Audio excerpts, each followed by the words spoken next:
안녕하세요. 매일 아침 말씀 묵상에 오신 여러분을 진심으로 환영합니다. 5월 12일 월요일 두 그룹. 생각할 문제: 에덴 동산의 두 그룹이 했던 일은 무엇인가? 그룹들은 성소의 어디에 아루새겨져 있었는가?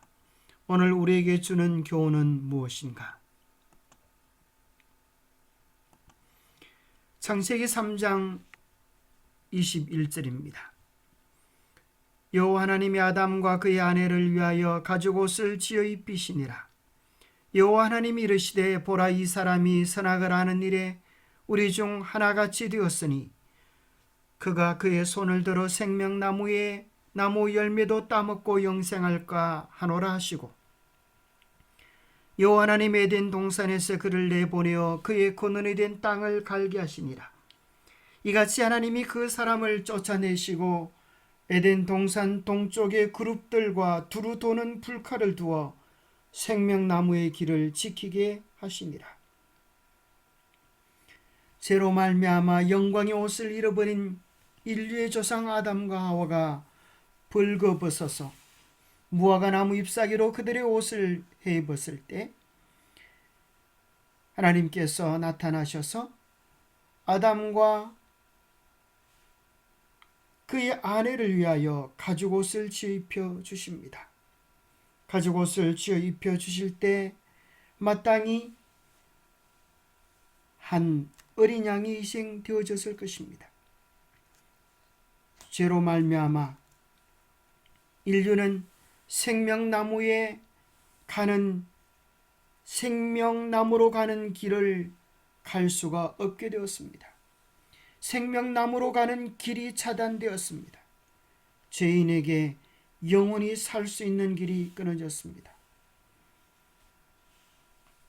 에덴 동산 동편에 있었던 그룹들과 두루 도는 불칼들은 왜 있어야만 했을까요?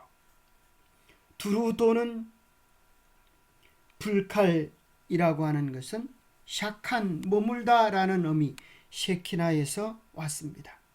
하나님의 거룩한 임재의 현현이 영광의 빛으로 나타나고 그곳에 있는 두 명의 천사들의 모습이 그룹들로 나타납니다.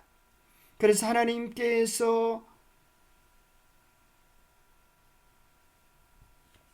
모세에게 성소를 만들라고 하실 때 바로 이 그룹들을, 두 명의 천사들을 아루새겨서 속죄소 위에 조각을 하도록 했습니다. 그래서 에덴 동산 동편의 이 장소는 죄로 말미암아 그들이 죽을 수밖에 없는 운명이 되었음에도 불구하고 그들이 이곳에 나와서 하나님을 예배하고 생명의 길, 구원의 길이 여전히 그리스도로 말미암아 지속될 수 있음을 확인해 주는, 생명의 길, 구원의 길을 보존해 주는 생명의 통로였습니다.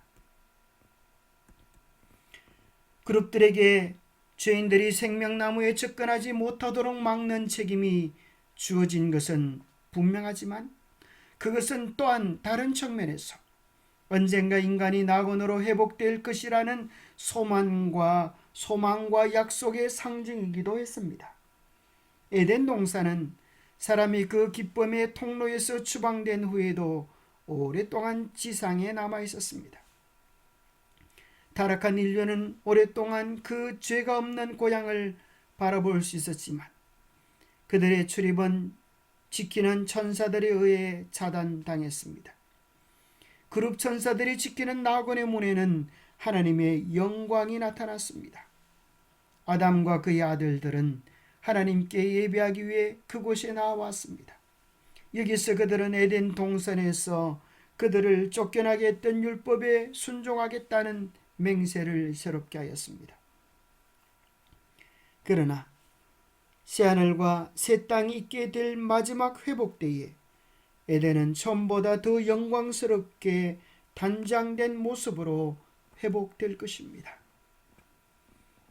에덴 동산을 지켰던 그룹은 성소를 지을 때에 어디에 아로 새겨지게 됩니까? 출애굽기 15장에 보면 하나님께서 모세에게 성소를 짓도록 명하십니다. 그럴 때에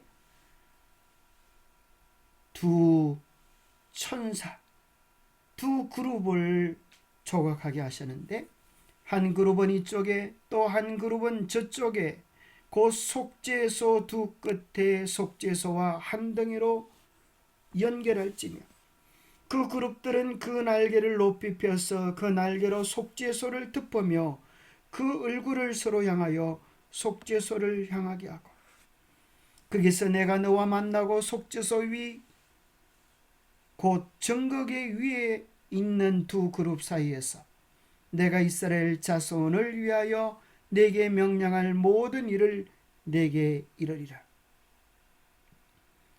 바로 하나님께서 만나신 그곳은 속죄소 위 두 천사들이 날개를 펴서 덮고 있는 속죄소 위에 하나님의 거룩한 임재하심이 쉐키나 찬란한 영광의 빛으로 빛났습니다. 바로 이 두 천사들이 있는 곳이 하나님의 보좌를 상징했습니다.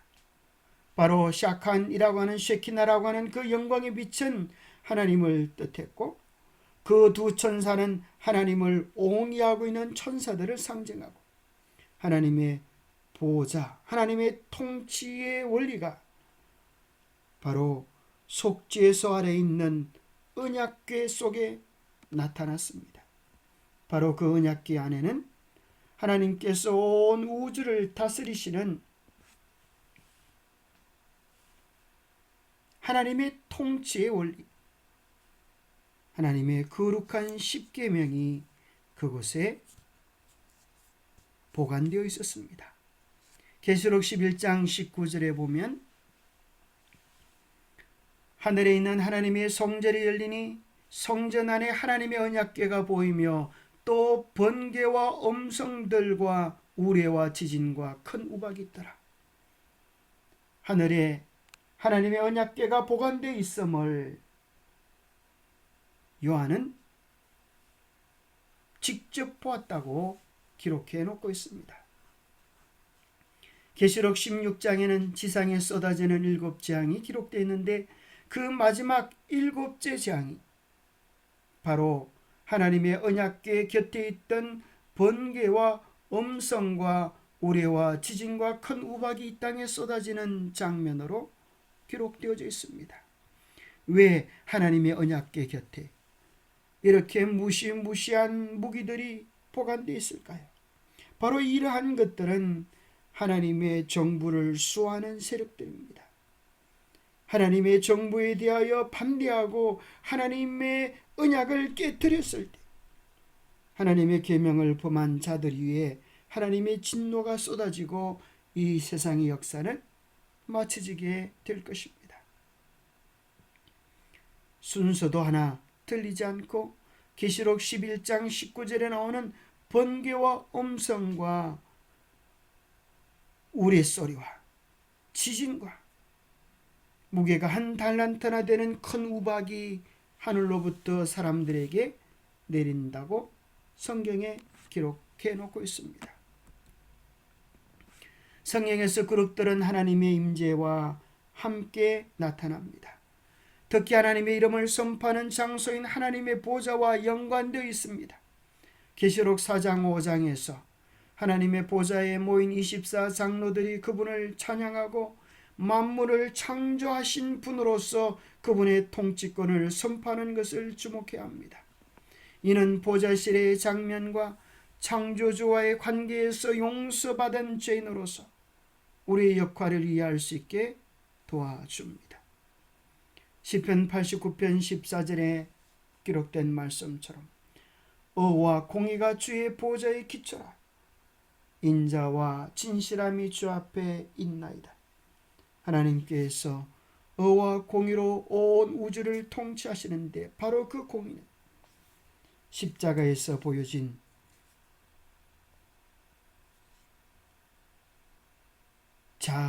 희생적 사랑입니다. 그것이 하나님께서 온 우주를 다스리시는 통치 원리요 십계명의 정신인 것입니다. 성서에 나타난 영광스러운 광경은 말로써 묘사할 수 없었다. 황금 촛대에서 비치는 빛을 반사하는 순금으로 입혀진 벽들과 찬란한 천사들을 훌륭하게 수놓은 빛나는 커튼의 찬란한 색조, 금빛으로 번쩍이는 떡상과 향단, 둘째 휘장 너머의 거룩한 법궤와 신비한 그룹들, 그 위에 쉐키나 곧 여호와의 임재의 가시적 현현, 이 모든 것은 인간의 구속을 위한 사업의 중심이 되는 하늘에 있는 하나님의 성전의 영광들을 희미한 반영에 지나지 않았다. 하나님께서는 우리를 사랑하셔서 구원의 길을 지키고 보존하고 계시는 것입니다. 기도하겠습니다. 하나님 아버지, 우리 죄 많은 인류를 향한 귀하고 놀라운 사랑을 인하여 감사합니다. 하나님은 죄 많은 인류를 에덴 동산에서 쫓아내신 것이 아니라 손을 잡고 함께 걸어나와 주셨음을 인하여 감사합니다. 성소를 통하여 구원의 길을 지켜주시고 오늘 우리에게도 이 땅에 사람으로 오셔서 구원의 길을 열어주시고 성령을 통하여 우리 안에 내재해 주심으로 끊임없는 하늘과 교통을 유지할 수 있는 복음의 비밀을 누리게 하여 주심을 인하여 감사합니다. 우리로 하여금 그리스도의 보혈을 의지하여 은혜의 보좌 앞에 담대히 나아가게 하시고 하나님을 배우고 경험함으로 말미암아 하나님의 거룩한 뜻이, 하나님의 거룩한 성품이 우리 안에도 아로새겨지도록 축복하여 주옵소서. 하나님의 거룩한 임재 앞에 매일 나아가기를 기뻐하는 우리 모두가 되도록 도와주셔서 주님의 사귐으로 인하여 우리의 삶도 어둠이 물러가고 온전한 빛으로 변할 수 있도록 축복하여 주시옵기를 우리 주 예수 그리스도 이름 의지하여 간절히 기도 올리옵나이다. 하나님과 함께 있던 천사가 성소의 그룹으로 아로새겨져 있습니다. 성소는 하나님과의 만나는 거룩한 장소입니다. 우리는 매일 정해진 하나님과의 구별된 시간과 정소를 통하여 하나님과 만나고 하나님께서 세우신 교회를 통하여 하나님과 만나는 거룩한 교제 안으로 날마다 들어가게 되기를 축복합니다. 오늘도 주님 안에서 행복한 하루 되시기를 소망합니다. 감사합니다.